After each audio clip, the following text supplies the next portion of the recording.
everyone, it's me again, Happy Lou Vlog. So welcome back to my random vlogs.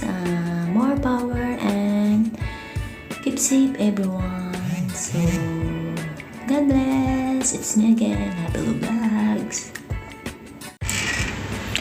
Hi guys! So yung video natin ngayon is gagawa tayo ng ating simpleng bitter gourd ampalaya salad. So guys, samahan niyo ko guys.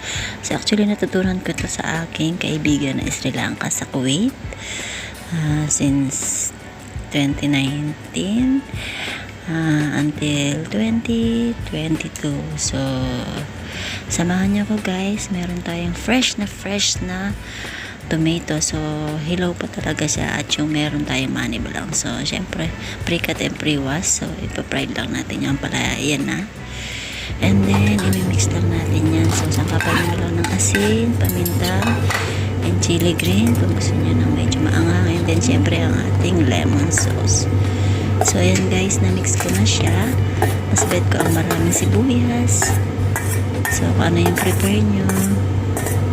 So, yun lang guys. Ito ang aming pananghalian sa ngayon. So, actually, natouch naman ako kasi nasarapan yung kasama ko sa aking ampalaya salad. So, marami din ako nilagay na paminta dahil gusto ko yung medyo masim-masim talaga. And then, crunchy pa siya guys dahil sa ating fresh tomato and onion. So, actually, pinartniran ko ito ng manok. So, ipa-fried ko sana yung manok. So, naisip ko is pakuluin ko lang siya sa konting sangkap na adobo and then inalis ko yung sauce and then pinrito ko ng bagya at tapos binalik ko ulo yung sauce. So nag-perfect combination siya guys kahit hindi isda yung pares ng ating salad. Ang sarap.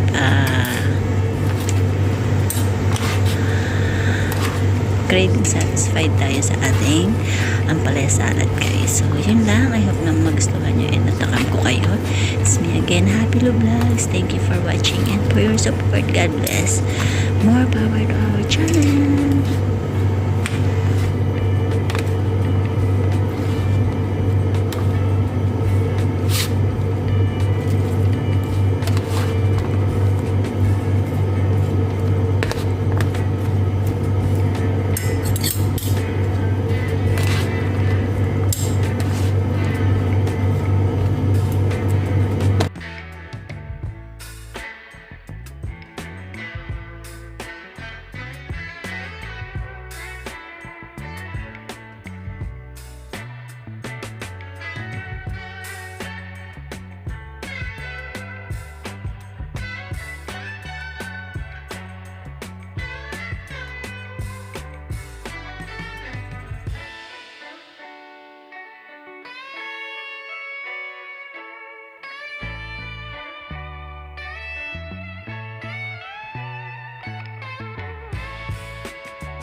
So, siyempre, ito ang ating manok. So, pre-cut and pre-wash na siya. Minarinate ko lang siya sa toyo, paminta, asin, and bawang, sibuyas, luya. And then, pakuluin ko lang siya. And then, pag naluto na guys, so, yan, ialisin ko yung konting sauce niya. Ipiprito kong bagya. And then, ibabalik ko yung sauce.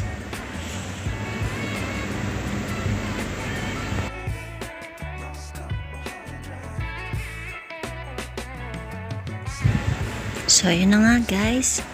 Kunti na lang yung ating sabaw at halos luto na yung ating manok. And binuhos ko na yung sauce sa tasa. And then pinrito ko ng bagya. So, yun lang.